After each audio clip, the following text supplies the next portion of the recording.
You're listening to the Men's Health Foundation podcast. I'm David Watson. And I'm Tristan Huo. Men's Health Foundation is a healthcare provider where exceptional care is delivered with cultural competency to meet your individual needs. Specializing in men's health, caring for all. Each episode, we welcome members of our care team to discuss trending topics in medicine and wellness to help you take charge of your health. When we think about body image issues, most people picture someone wanting to lose weight. But what about those who feel they're never big enough? On today's episode, we're joined by Angela Bartolome, LCSW, Behavioral Health Director at Men's Health Foundation, to unpack what bigorexia really is, how it shows up, and why compassion, not judgment, is key to helping those who are struggling. Here's our conversation about bigorexia, the pressures behind it, and the path toward healthier self-perception. Starting with Angela's definition of bigorexia. I think it's really important just to keep it as simple as possible. It's when someone becomes obsessive, or like it just the perspective of where they are muscularly is being too small or not enough becomes a preoccupation of their thoughts. And that already by itself is like where it can take up more space in their day-to-day functioning. So that impairment is in how they look at themselves in the mirror, and instead of seeing their beautiful whole self, they might see like, oh, it's just so small, it's not enough, versus being a good, healthy, fit person. Right, yeah. And how would you say that would differ from other more classic dysmorphic disorders or eating disorders? Yeah, because a lot of other dysmorphias or disorders, a lot of the times the more commonly recognized is like anorexia, is they're not small enough. Everything's so large, and in their perception of themselves, this mole is taking up their whole face. Or like you see this little love handle might be like, that's all everyone sees. And it's kind of just the flip opposite side. It's like the occupation of their sense of self is in this unhealthy or unrealistic sense of their self. Right, yeah. And what are some common signs you'd say for those who might be struggling with this? Like what should people look out for? Yeah, I think some of the red flags are someone going to the gym constantly, like 2 hours every single day, freaking out if they miss a workout because they're going to lose some gains. They work out even when there's injury or they're sick. Checking themselves in the mirror incessantly and avoiding them altogether because of how they see themselves. It's not a fit for the version of themselves that they want to see. So that's where we're like, oh, this could be other things too, but those are some of the red flags we watch out for. What do you think as far as in gay male spaces, like on dating apps or in nightlife, maybe in gyms and neighborhoods? How do you think there's a pressure? How does that affect their pressure to look a certain way? Just those environments. I think that's a huge pressure of their environments, because there's so many folks, let's say in the gay community, that are around each other, and aesthetics is a very important feature of it, right? And one of the hard parts is that like we kind of become in a fishbowl where everyone's checking each other out. It's this unspoken competition, even within themselves or on their dating apps.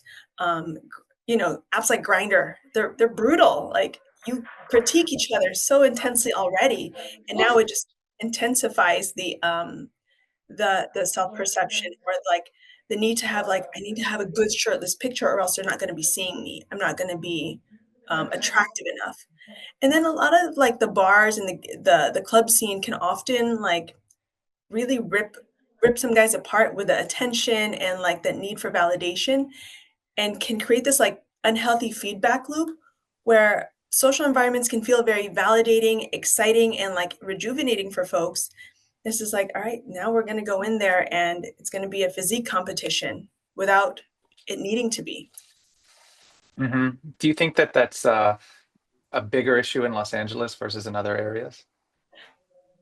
Not even in Los Angeles, I think in West Hollywood in particular, because Sure. the gay communities in West Hollywood aren't always enveloped in the gay communities as a whole, right? And it can feel very isolating and like just a higher concentration of gyms, and where there's like high-end gyms, there's a lot of fitness-oriented shops, stores, even like just the the bars and clubs. It's a lot more prevalent where being sexual appeal is important, and it can be very like hard for someone to gauge some of the realities of how valuable they are as a whole person. And how about even on social media? Like I think about when I say that, like Instagram, TikTok, even OnlyFans. Like, how do you feel like that's changing the way that men think about their bodies? I think that's a large part. Like historically, people used to think that it's just women struggling with these body issues. However, I think these social media just makes it more heightened and harder to challenge and refute when half of the commenters are saying trash things, and any progress someone may make gets knocked down 1,000 times over. Or like these very unrealistic expectations of the body or the self, it can make it really hard to really gauge where do I fit in all of this. And I think that's a big emphasis of social media is often like this ideal perception of life when it's far from it. And then people can feel even further alienated or even further outside of belonging um, because of just the unrealistic expectations or perceptions. Yeah, Totally. it's clear that there's a huge mental toll that these dysmorphias create and cause an impact on people. So, what would you say is the role that anxiety, depression, or trauma play in fueling these different body image struggles? It's funny because I feel like that's usually that's the underlying of a lot of this stuff, right? It's rarely that it's standalone. It didn't come up by itself. Usually, anxiety can make a guy very hyper focused on their body as something that they can control when the world it isn't something they can control. The judgment, the dangers, the politics, they can't control that, but I can control how fit I am or how much time I dedicate to this because it's something that you can't take away from me. And then very similarly, like depression messes with the self-worth so that they think that getting bigger or being more ripped is going to make them feel better about themselves when no matter how big they might get, it's still not matching the way that they perceive themselves.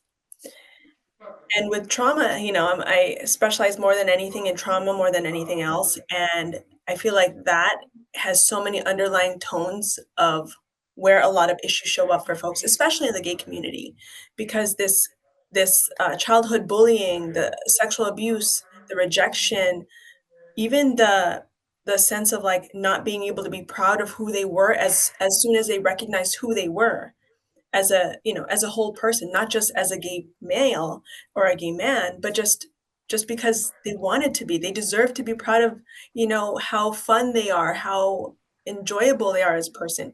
It can make someone really feel that their body failed to protect them. And so they try Mm. to build this armor of muscle and bigness. And for gay men specifically, minority of this like on top of the stress of everything in the environment, like there's this need for perfectionism and this appearance to be how they can be valued and protected. And there is a degree of like, pretty privilege that folks can gain with that. And so, it's hard to just treat it. I don't For me, I won't treat it by itself because usually it didn't come in by itself. Didn't come It's not Mm. organic. Yeah, it seems very complex and a lot to dismantle. So, what do you think are some kinds of treatments or therapeutic approaches that you would use that you think would be effective for men dealing with muscle dysmorphia?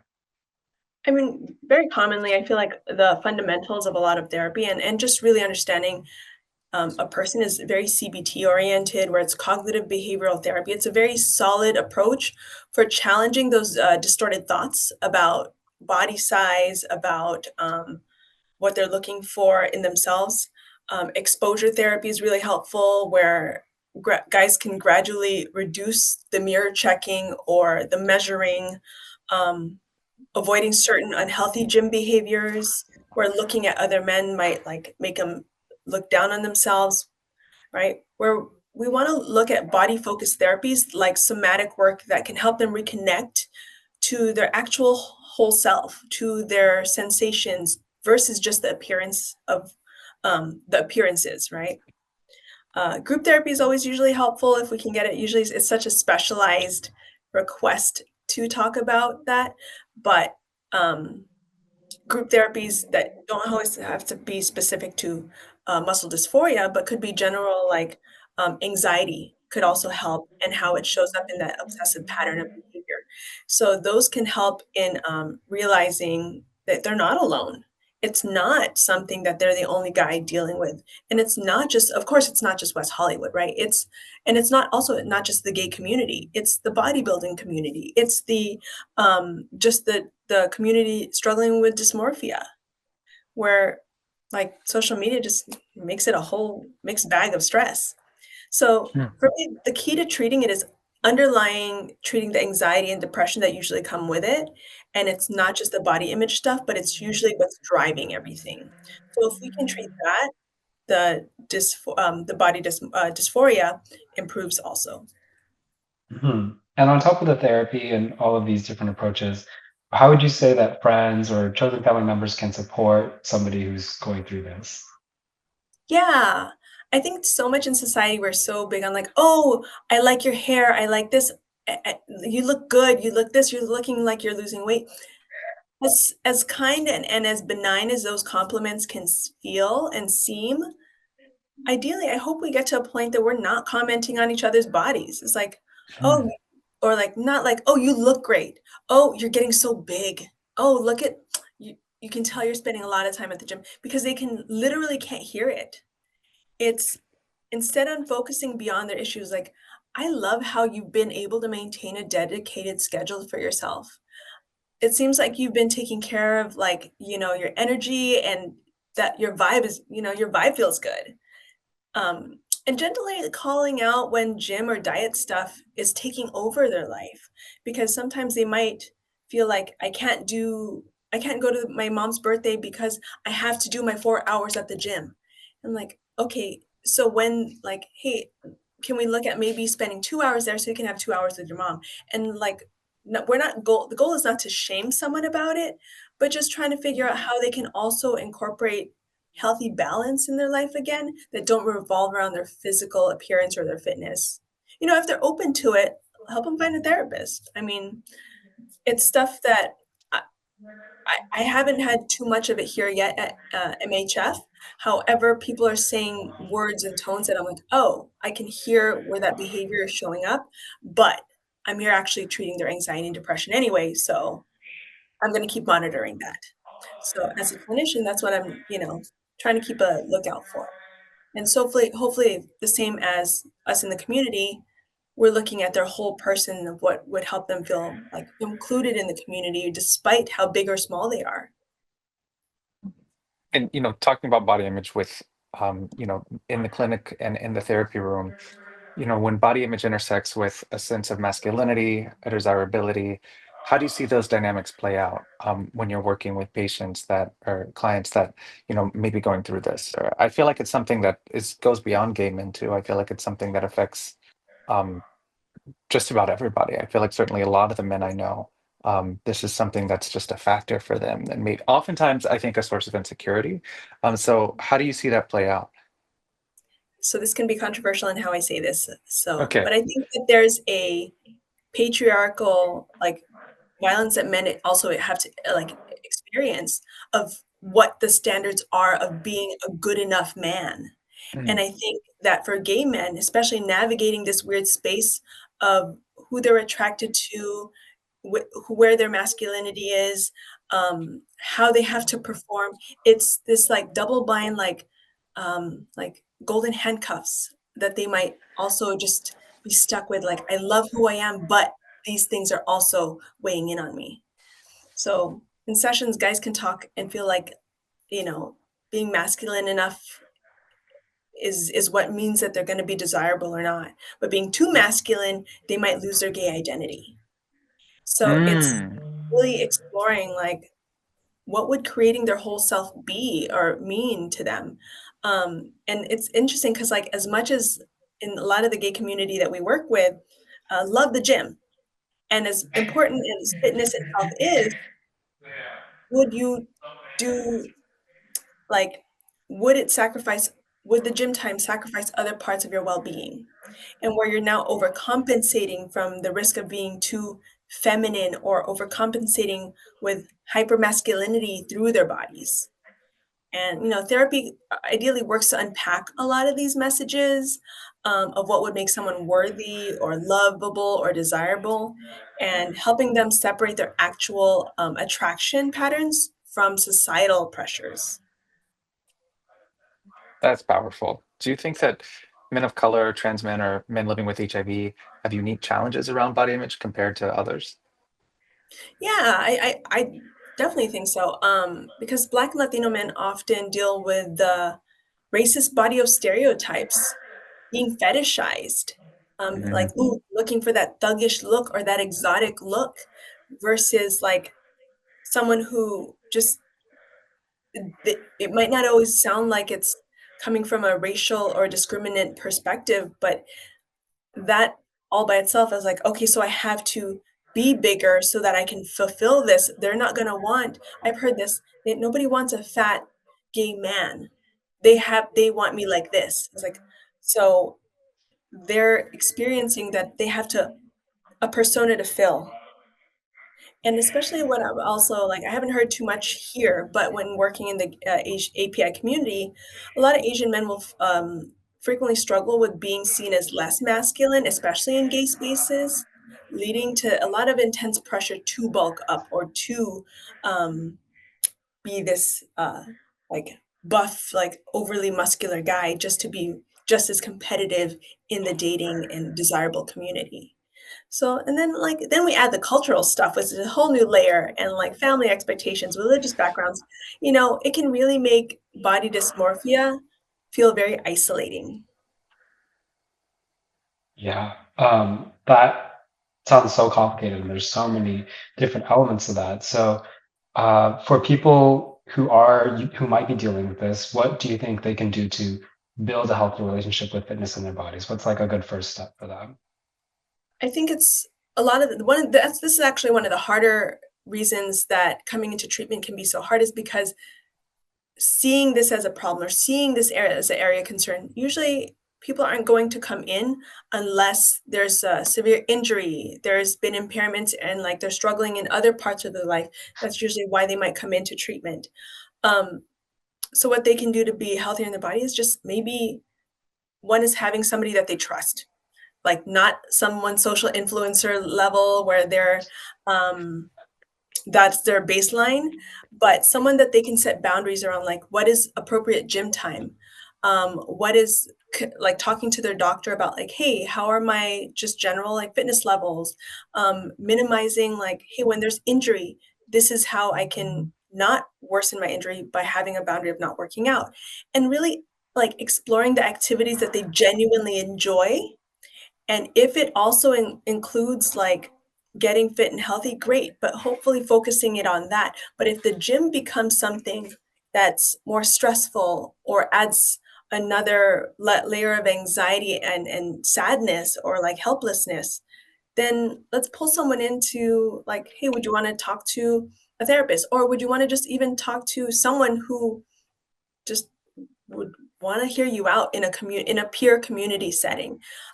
There's a lot of folks who've already gone through it, and it might not have been such a huge problem where it was pervasive for months or years on end, but like, hey, I started noticing my unhealthy habits, and this is what I did to take care of myself, and feeling very comfortable and proud of what this meant for me. I think just also that peer leadership means a lot because as a heterosexual woman, like it's easy to be like, what do you know? Very true. Like, what do I know? Nothing compared to what you want to share with me and what I can offer, and your humility and my humility. Hopefully, we find the same page together. Mm. I'd love to ask if someone is like, they're scrolling on Instagram, they're on TikTok, whatever, maybe a dating app, maybe they're on Grindr, and maybe it gets them to start feeling bad about their body. What's a sort of quick mental reset they could do in that moment to shift gears? It's funny because like I harp on this a lot. A lot of us forget that we don't breathe regularly or like healthfully. We breathe because we're holding our breath. We breathe because we're trying not to pass out. But just to connect with our body, it's our only regulatory system that we like cognitively have control over. So how often do we use it just to like check in with how our body feels? Use it so that like, hey, is anything sore? Does anything need a rest? Does does my body hurt or do I feel good? And I think that's one of the strategies that I hope people just incorporate. Um, and I know like in the gay community and also very marginalized communities, feeling isolated is so common at some point. So building that community intentionally might be one day at a time of just talking to your doctor, talking to your provider about like, hey, do you know anyone that might be someone to talk to or just bounce ideas from? We might have to use the label of therapy just to feel like, hey, like I need to build community. Fine, my job is to work on finding community with you, not necessarily with you, but where do you feel safe and where can we pull them in? That's a really great answer. I think, sort of in summary, what is one thing that you think our listeners can take away that they can apply to their own lives in terms of building their own self-esteem or reevaluating how they look at their own body? I think it's one thing, it's to build that mind body connection takes work because our society isolates us from community, isolates us from being part of ourselves, where our productivity is value. I think if you have the luxury and the privilege to connect with yourself and work on that, please take up that time and space. You deserve it. And we might not all be the best fit for what you're looking for, but let's figure out who is. And it might not be therapy, it might be a community space, it might be like a recovery group, it might be just folks who just like walking together. Maybe they don't do the gym, but they just want to walk together because it's a social network. So I think community is so nourishing and it's such a life force that we underestimate its healing properties. So I always try to use that as a platform because I'm not a very traditional like therapy fixes everything. No, community was healing before we had the terms of therapy. So let's bring that back. I That love was that. beautiful. Yeah, exactly. Thank you so much, Angela. Really appreciate the conversation and all of the tips. Thank you. Cool. Thank you. Thank you. A huge thank you to Angela Bartolome, LCSW, for sharing her insights on bigorexia, body image, and mental health. We hope this conversation encourages reflection, compassion, and understanding for yourself and others. If you or someone you know is struggling with body image or related mental health concerns, remember that help is available and that reaching out is a sign of strength. To make an appointment for our behavioral health services at Men's Health Foundation, visit menshealthfound.org or call us at 310 550 1010.